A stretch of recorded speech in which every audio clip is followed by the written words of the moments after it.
राम राम जी।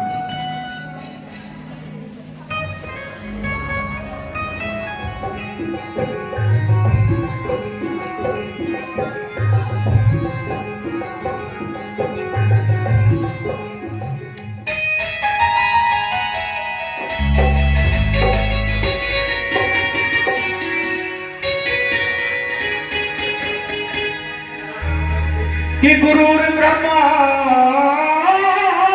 गुरुर्विष्णु गुरुर्साक्षात् परब्रह्म गुरुर्साक्षात् परमेश्वर तस्मै श्री गुरुवे नमः।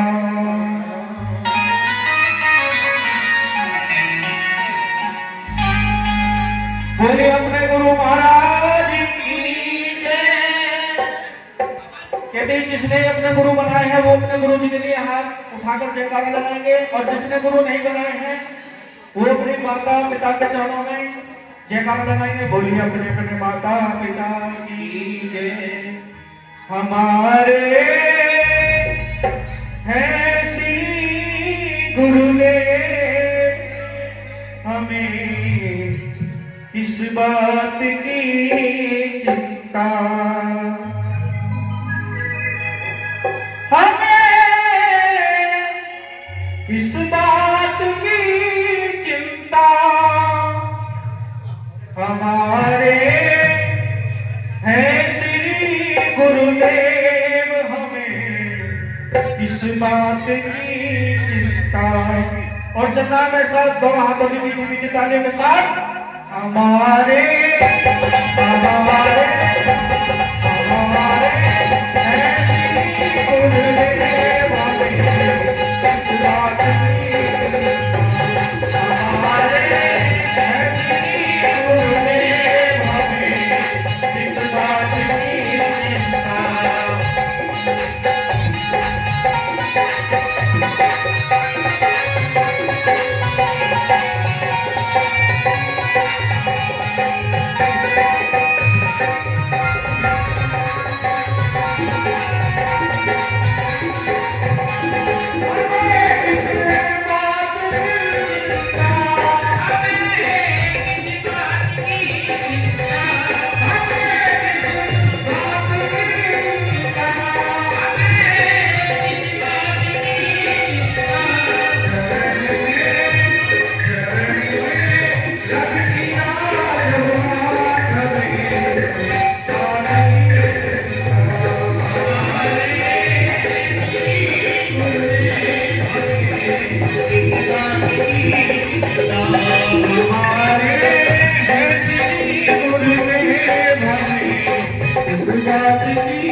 विघ्न हरण मंगल करण श्री गणपति महाराज प्रथम निमंत्रण आपको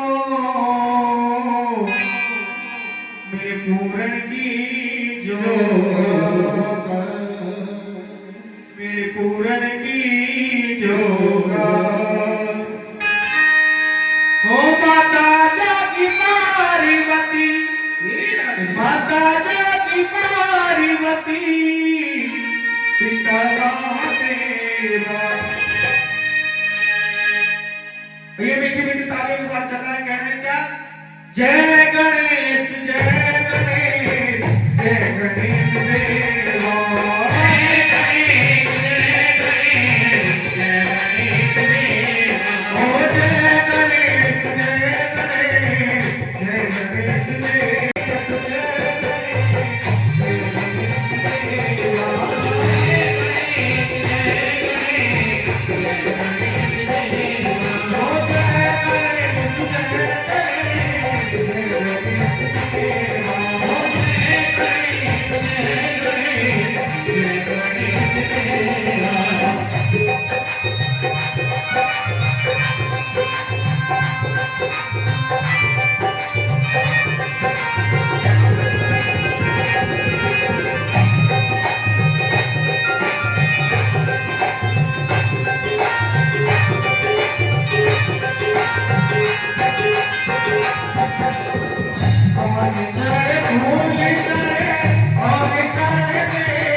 ऐसे नहीं, तालियों के साथ चलना है, क्योंकि आपकी तालियों में कम होगा तभी कलाकारों का हौसला बढ़ता है।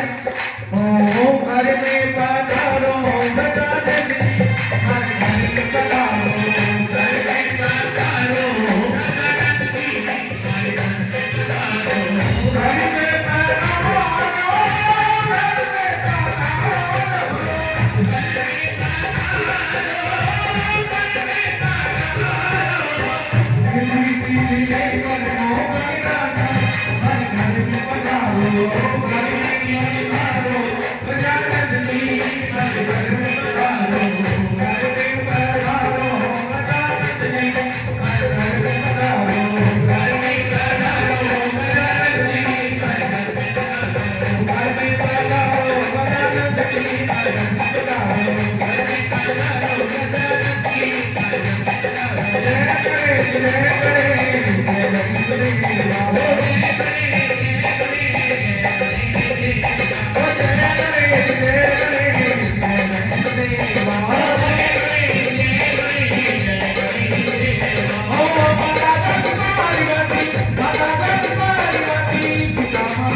निमंत्रण तो सभी को गया है, टेलीग्राम पे भी गिरा है, व्हाट्सएप ग्रुपों पे भी गिरा है, 2200 फ्लैट है, लेकिन उस घर वाले आनंद को, रजाई वाले आनंद को छोड़कर हम और आप गिने चुने लोग यहाँ कथा सुनने आए।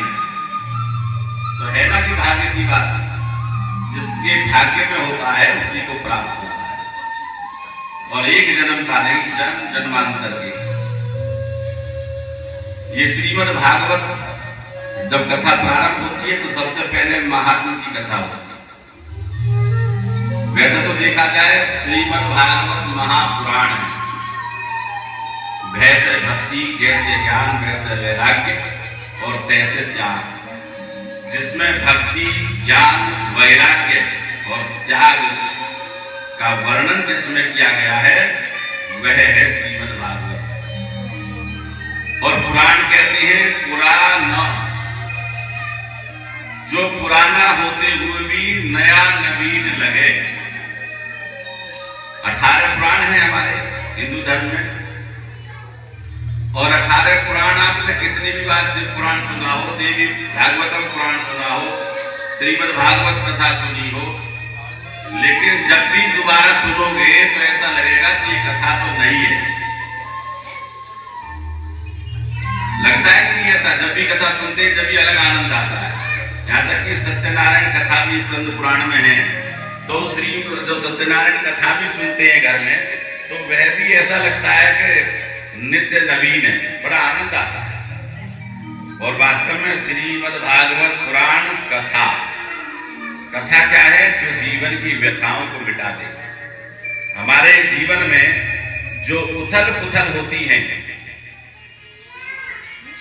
कभी कोई से विघ्न आते हैं, कभी कोई समस्याएं आती हैं, जिए कैसे, व्यवहार कैसे करें, माता पिता का आदर सत्कार कैसे करें, पड़ोसी से अच्छा व्यवहार कैसे करें, अपने देश के लिए क्या सोचें, क्या करें, तो ये सब जीना, सब व्यवस्थाएं बताती है कथा, जो जीवन में नाना प्रकार की व्यथाओं को मिटा दे। वह श्रीमद् भागवत कथा है। और कहते हैं कि श्रीमद् भागवत कथा में जब वेद व्यास जी महाराज ने, जो इसके रचयिता हैं, श्री महर्षि वेद व्यास ने कथा लिखी है, मतलब बोली है, तो जिसका निर्माण किया है, जो 4 श्लोक थे उनसे 18,000 श्लोक बनाए। अब किसी को कोई लिखने वाला भी मिले तो महर्षि वेद व्यास जी महाराज ने लिखने के लिए गणेश जी महाराज को बुलाया। बोले मैं बोलूंगा, आप लिखना। गणेश जी महाराज ने कहा कि मैं लिख तो दूंगा, लेकिन जहां आप रुक गए बस वहीं पर छोड़ दूंगा बीच में, ये मेरी शर्त है। महर्षि वेद व्यास जी ने कहा ठीक है, वो तो समय बताएगा कि आप छोड़ोगे या पूरी लिखोगे।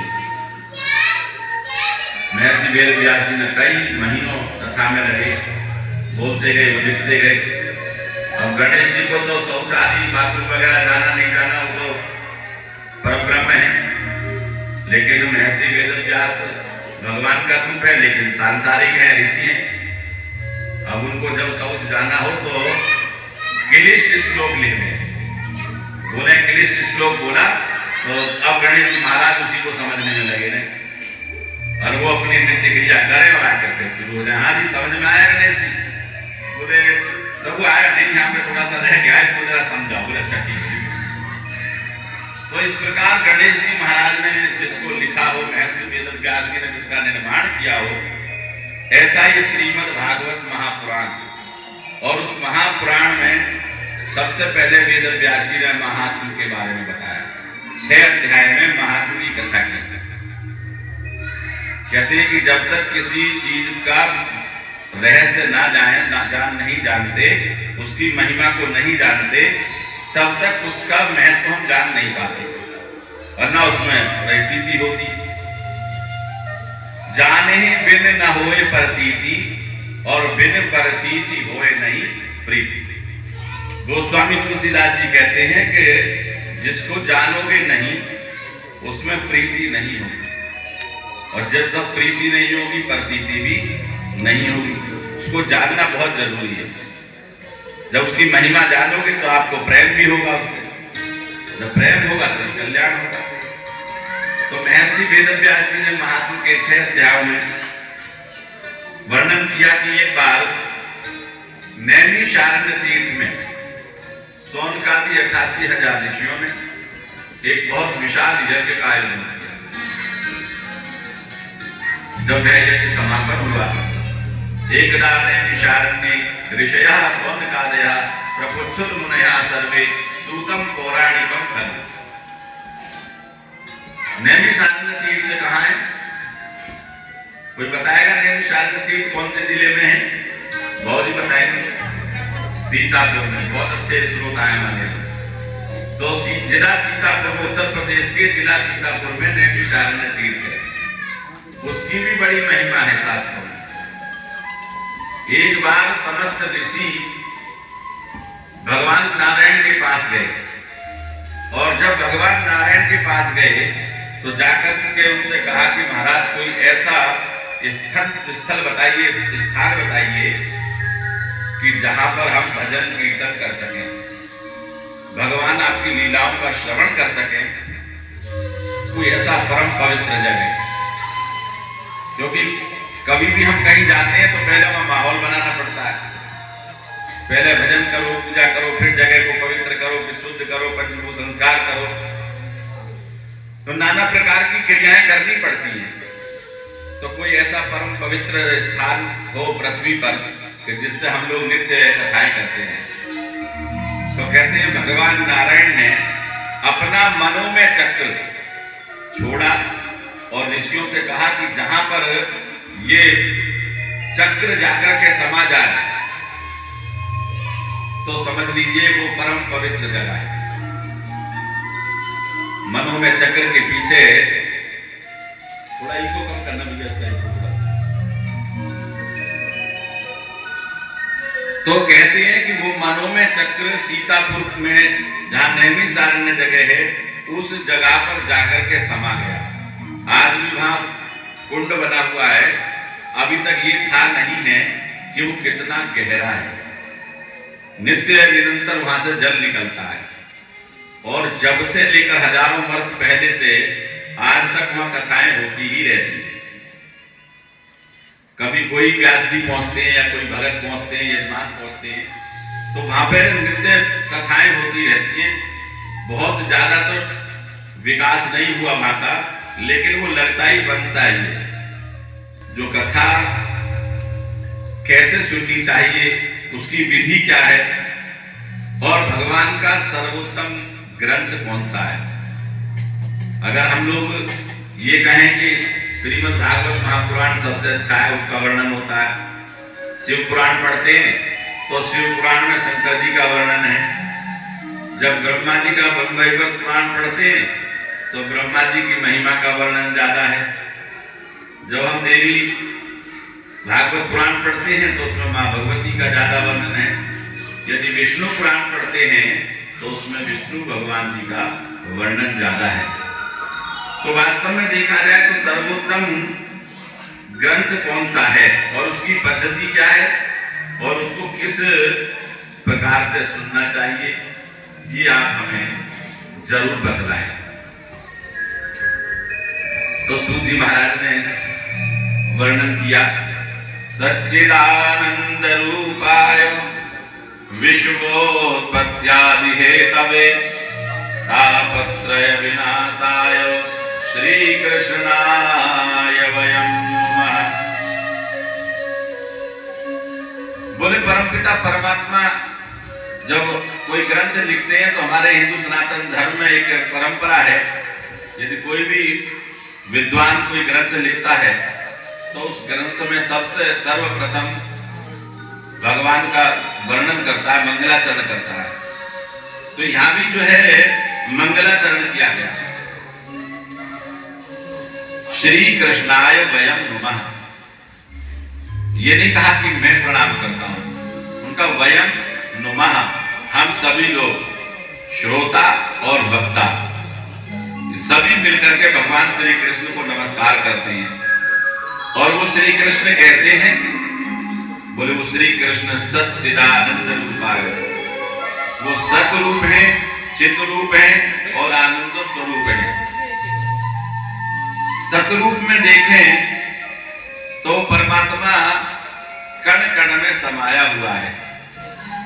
ऐसी कोई भी जगह नहीं है कि जहां पर उसकी सत्ता ना हो। भगवान सत्य व्रतम सत्य परम त्रिसत्यम सत्य से योनि निहतम च सत्य, वो परमात्मा सत्य है और उसकी सत्ता कण कण में समाई हुई है। ऐसी कोई जगह नहीं है।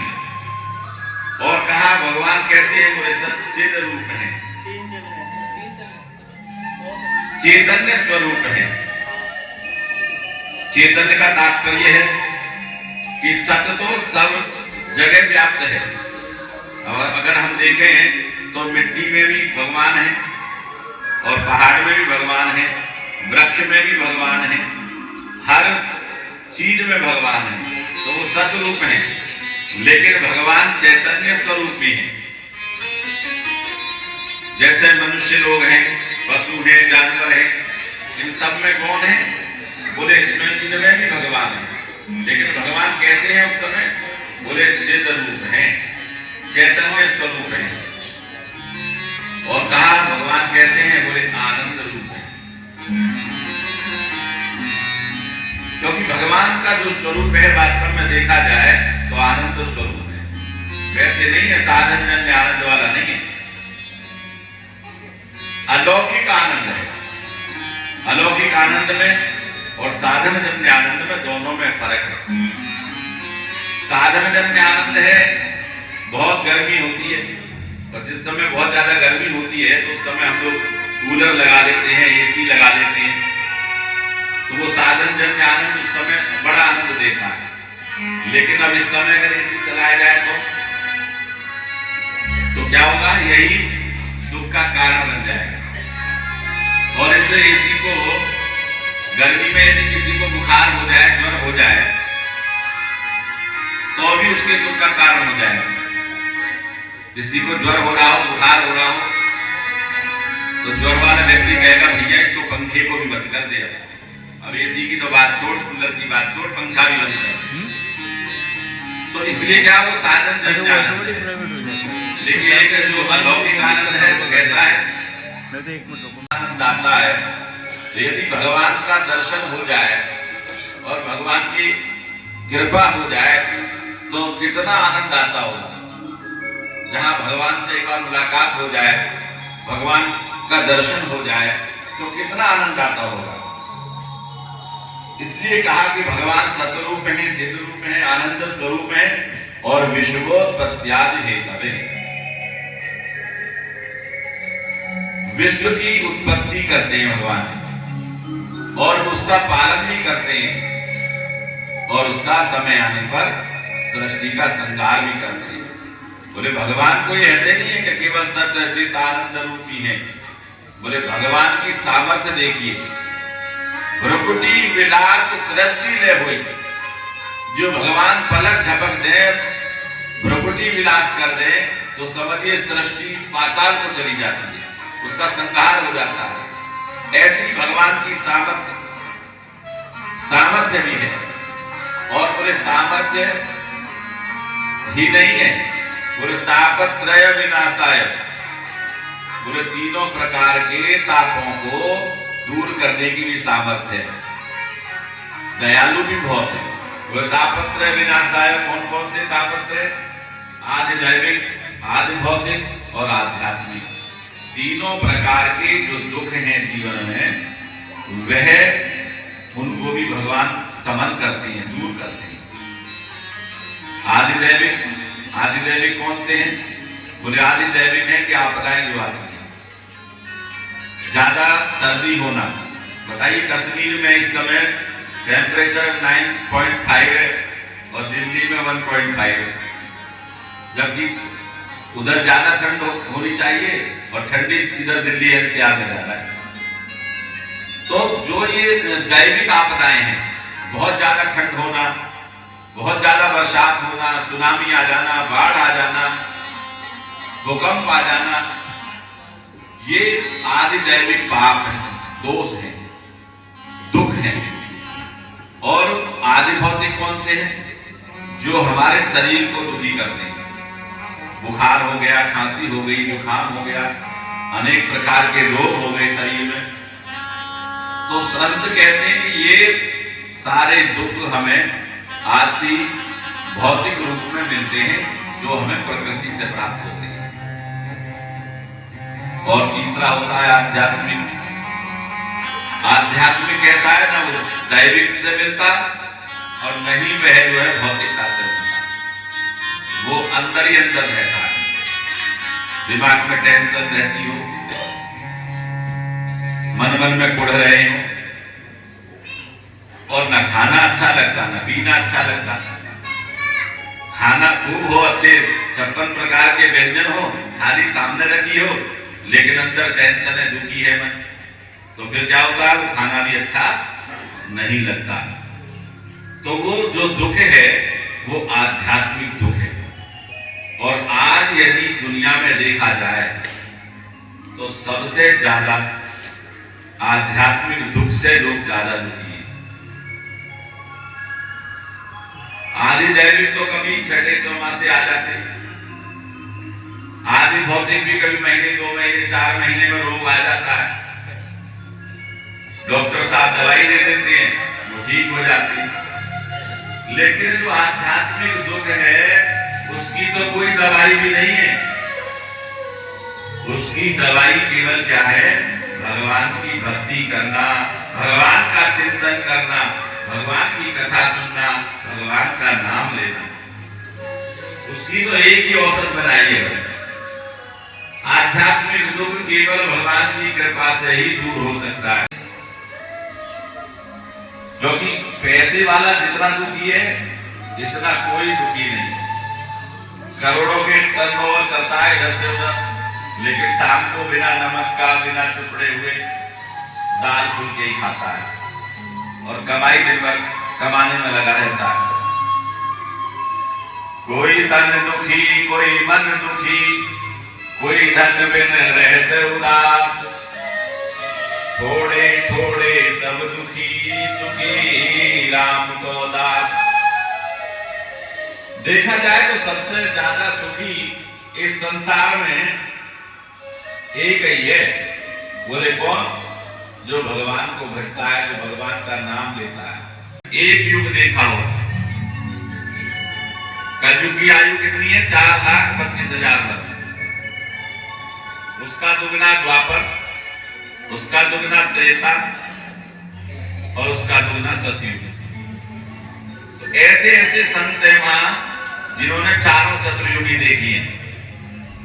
लेकिन वो संत भगवान की कथा में आनंदित होते हैं, सामने बैठते हैं और निवेदन कर रहे सूत जी महाराज से, बोले महाराज कथा सुनाइए।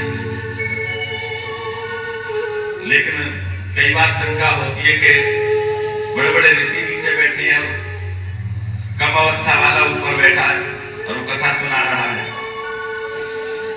धन वृद्धा, बल वृद्धा, आयुर्वृद्धास्तथैव च, ते सर्वेऽपि ज्ञान वृद्धाश्च, किंकरा सिद्ध कंकरा। संत लोग कहते हैं वास्तव में देखा जाए कोई धन से बड़ा नहीं होता, कोई बल से बड़ा नहीं होता, कोई आयु से बड़ा नहीं होता, बड़ा तो ज्ञान से होता है। उम्र चाहे 100 वर्ष की हो, लेकिन जिसके अंदर वास्तव में देखा जाए ज्ञान है, ऐसे ज्ञानी से ज्ञान ले लेना चाहिए।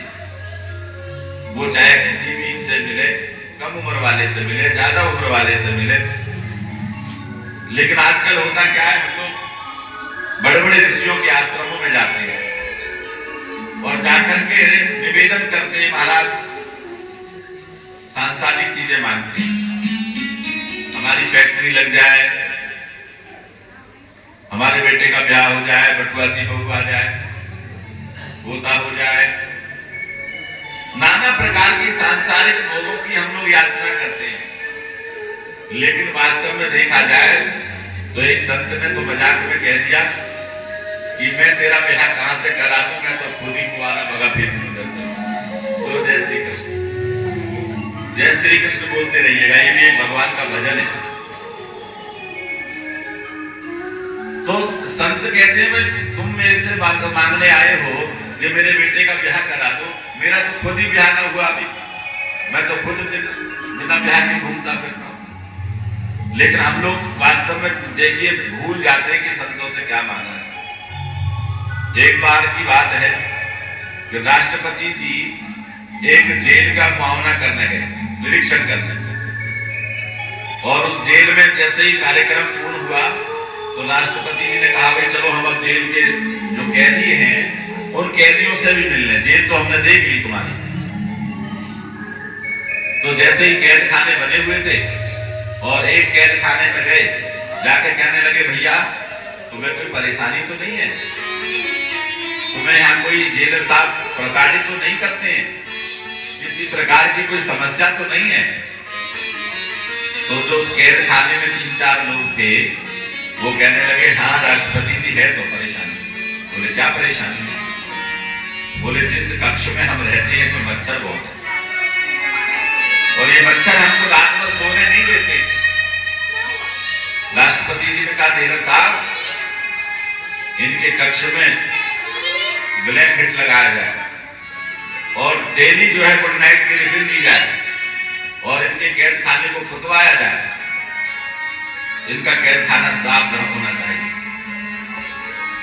राष्ट्रपति जी अगले कैद खाने में गए, वहां जो कैद खाने में बंदी थे उनसे कहा भैया तुम्हें कोई परेशानी? बोले साहब परेशानी है, सर्दी बहुत पड़ रही है, जनवरी का महीना है। बोले फिर? बोले ये कंबल हैं, 2 कंबल मिले हुए हैं, उनमें भी छेद हो रहे हैं, तो 4-4 कंबल और मिल जाए तो सर्दी बड़े आराम से कट जाए। राष्ट्रपति जी ने कहा जेलर साहब इनको 4-4 कंबल नए वाले दिए जाए। उन्हें 4-4 कंबल दे दिए, वो प्रसन्न।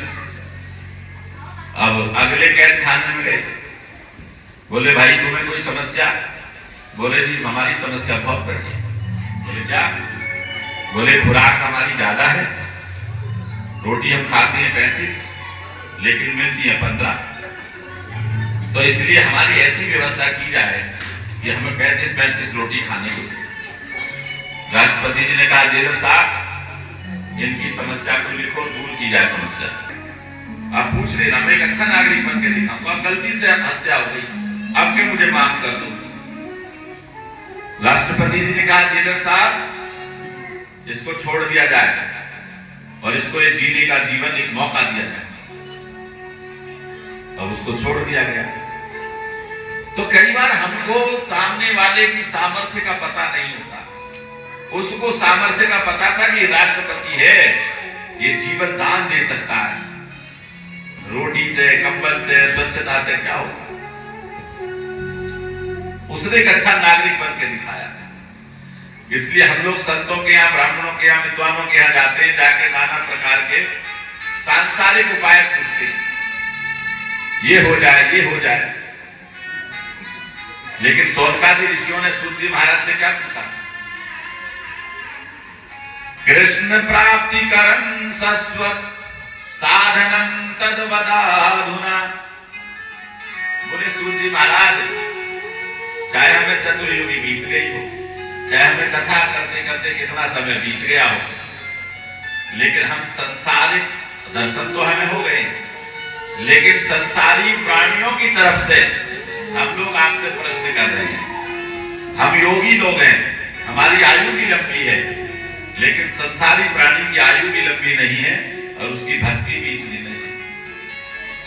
लेकिन संसारी प्राणियों को और हमको कृष्ण प्राप्ति करम सस्व साधन तदालुना, भगवान का दर्शन कैसे हो, ये हमें बतलाए। आप लोग विचार करिए, हम लोग कितने लोग हैं जो वृंदावन आश्रम में कहीं भी जाते हो और जाके भगवान श्री बांके बिहारी से ये कहते हो, बांके बिहारी बता कब दर्शन देगा मुझे, वो दिन कौन सा होगा, वो साधन कौन सा होगा। या किसी संत से जुड़े, किसी विद्वान से जुड़े हैं तो जाकर के कभी मन में ये कहा हो कि हमें भगवान के दर्शन हो जाए, हमें बांके बिहारी के दर्शन हो जाए। कभी नहीं कहते, लिस्ट जरूर लेकर के जाते हैं, ये हो जाए भगवान। पहली बार गए तो लिस्ट में से एक दो बातें पूरी हो गई, दोबारा गए फिर पूरी हो गई, तो वो लिस्ट पूरी होते होते हुए कभी पूरी नहीं हो। तो इसलिए कहा कि भगवान का दर्शन कैसे हो, कैसे भगवान हमें प्राप्त हो। तो सोनकादि ऋषियों ने कहा, और महाराज हम कहें कि एक समय आएगा, हम लोग बचपन में थे, फिर युवावस्था आई, बचपन में कहते थे युवावस्था में भगवान को याद करेंगे, जब युवावस्था आती है तो वृद्धावस्था में कर लेंगे। लेकिन कन्फर्म नहीं है कि किसी की युवावस्था आएगी या नहीं आएगी, इसका कोई भरोसा नहीं। क्षण भंगुर जीवन की कलिका, कल प्रात को जान खिली न खिली, मलयाचल की सुच शीतल मंद सुगंध समीर मिली न मिली। कलिकाल कुठार लिए फिरता, तन नम्रसी चोट झिली न झिली, भजले हरि नाम हरि रसना, फिर अंत समय में हिली न हिली। तो आगे का कोई भरोसा तो नहीं कि वृद्धावस्था आएगी कि नहीं आएगी। और आयु तो बिजली की तरह क्षणभंगुर है, जैसे आसमान में बिजली क्षण के लिए चमकती है, ऐसे ही आयु का कोई भरोसा तो नहीं। एक व्यक्ति रेलवे स्टेशन पर जा रहा था, मुंह में सिगरेट जली हुई और धुआं उड़ाता हुआ जा रहा था। हल्की सी ठोकर लगी और वो आदमी गिरते ही बुझ गया और सिगरेट जलती रही। क्या जीवन है हमारा, लेकिन हम संसारिक कार्यों में लगे रहते हैं। काल व्याल मुखर ग्रासो त्रास निर्नाश हेतवे। तो बोले कैसा है, बोले काल व्याल मुखर ग्रासो, जैसे अजगर अपना मुंह फैलाए हुए बैठा होता है और जैसे ही जीव उसके अंदर जाता है वो जब तक सुरक्षित है जब तक अजगर मुंह बंद नहीं कर लेता, और जैसे ही अजगर मुंह बंद करता है उसकी आयु उसी क्षण खत्म हो जाती है। तो प्रभु इस तरीके का जीवन हम लोगों का चल रहा है। कुछ ऐसा व्यवस्था बनाइए कि जिससे हमें भगवान के दर्शन हो जाए। और आयु तो बहुत कम है, और इस संसार में उस आयु में हम लोग चिंतन नहीं करते, चिंता करते हैं। यदि जीवन में चिंतन आ जाए तो चिंता तो दूर हो ही जाती है। और किसी हिंदी के कवि ने लिखा, चिंता चिता से बड़ी लगे, चिंता चिता समान समझते, चिंता चिता से बड़ी लगे, चिता जलावे जन्म मरण लगे, चिंता जलावे जन्म मरण लगे, चिता जलावे न घड़ी लगे।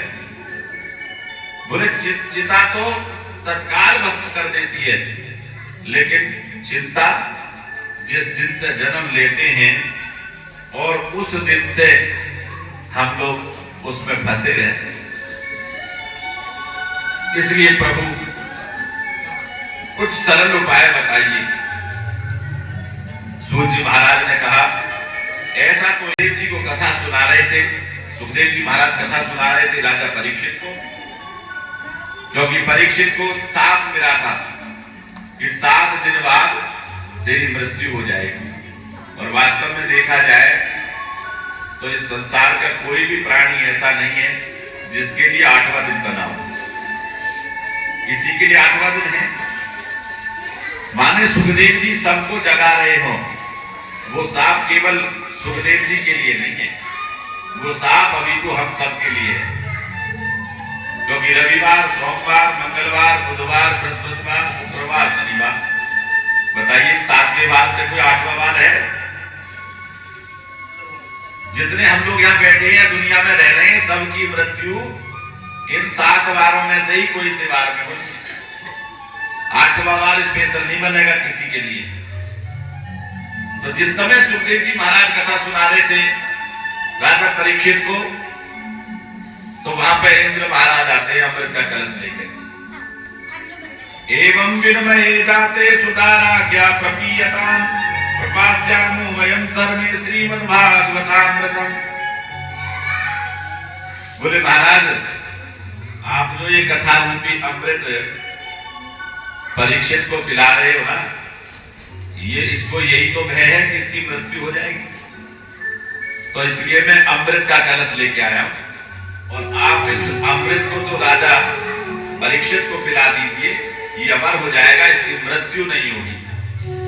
और आप ये जो कथा अमृत रूपी जो अमृत है, ये आप मुझे पिला दीजिए,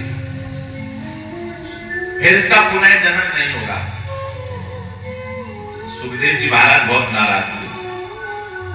सुखदेव जी महाराज ने कहा, तुम आते कथा सुनते आकर के श्रद्धा से बैठते तो मुझे कोई आपत्ति नहीं थी, लेकिन तुम इसका विनिमय कर रहे हो, सौदा कर रहे हो। अवक्ताश्चैव विज्ञायो न ददौ कथामृतम् श्रीमद्भागवती वार्ता सुराणामपि दुर्लभा। ये तो कथा ऐसी है कि जो देवताओं को भी दुर्लभ